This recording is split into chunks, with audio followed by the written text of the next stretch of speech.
আসসালামু আলাইকুম প্রিয় সংগ্রামী ভাইয়েরা, আমি শুরুতেই মাগফিরাত কামনা করছি 24 জুলাইয়ের শহীদদের এবং শহীদ সাইফুল ভাইয়ের আত্মার। যে সাইফুল ভাইকে গতকাল জবাই করে হত্যা করেছে আমেরিকায় জন্ম নেওয়া ইসকন এবং ভারতের মদতপুষ্ট ইসকন। প্রিয় ভাইয়েরা, আমরা দেখেছি যেভাবে প্যালেস্টাইনে ইসরায়েলেরা ইহুদিদেরকে লেলিয়ে দেয়, যেভাবে মিয়ানমারে আরাকানিদের বিরুদ্ধে বৌদ্ধদের লেলিয়ে দেওয়া হয়, ঠিক একইভাবে ভারতে হিন্দুত্ববাদী শাসকেরা মুসলিমদের এগেইনস্টে জনগণকে লেলিয়ে দেয়।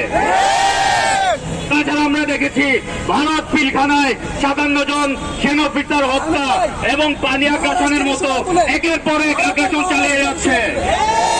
অথচ বিগত 53 বছর যাবৎ বাংলাদেশের শাসকেরা এবং রাজনীতিবিদেরা আমাদেরকে শুধুমাত্র ধৈর্য ধারণের উপদেশ দেয়।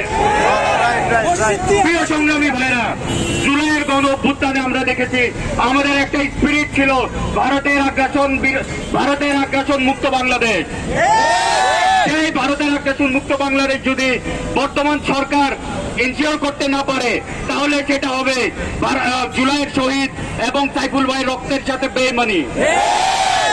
সুতরাং সরকারের কাছে আমাদের স্পষ্ট দাবি, ভারতের মদতপুষ্ট সন্ত্রাসী সংগঠন ইসকনকে অনতিবিলম্বে নিষিদ্ধ ঘোষণা করতে হবে এবং ভারতের বিষয়ে জিরো টলারেন্স নীতি অবলম্বন করতে হবে।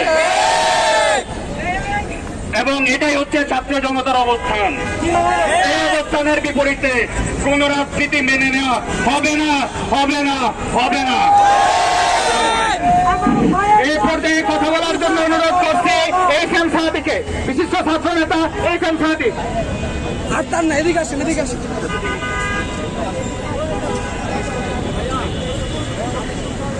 আসসালামু আলাইকুম প্রিয় উপস্থিতি, আমরা ইতিমধ্যে দেখেছি গণহত্যাকারী ফ্যাসিস্ট পতিত স্বৈরাচার শেখ হাসিনাকে আশ্রয় দিয়ে ভারত প্রমাণ করেছে ভারত বাংলাদেশের মানুষের বন্ধু হতে পারে না। ভারত শুধুমাত্র বাংলাদেশের শেখ পরিবারের বন্ধু এবং আওয়ামী লীগের বন্ধু।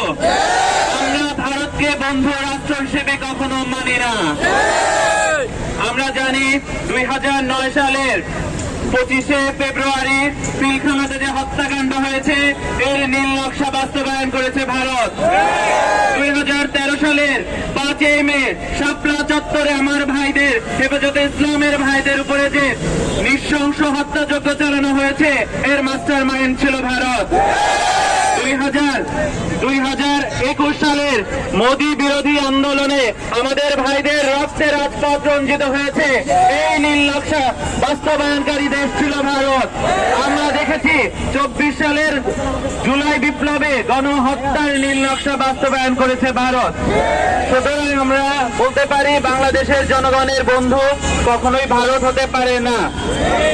এবং আমরা দেখেছি 2008 সাল, 2014 সাল এবং 2018 সালে যে নির্বাচনগুলো ছিল, প্রত্যেকটি নির্বাচনেই ভারতের কারসাজিতে 2008 সালে যে নির্বাচন হয়েছে, 2014 সালের বিনা ভোটের নির্বাচন, 2018 সালে রাতের ভোটের লাইলাতুল ইলেকশন এবং 2024 সালে যে দামি ইলেকশন গুলো হয়েছে প্রত্যেকটি ভারতের মদদে হয়েছে। সুতরাং আমরা বলে দিতে চাই, ভারতের আধিপত্যবাদের বিরুদ্ধে আমরা যে স্বাধীনতার কথা বলছি, 2024-এর স্বাধীনতা, এখানে আমাদের সতর্ক অবস্থানে জানান দিতে হবে।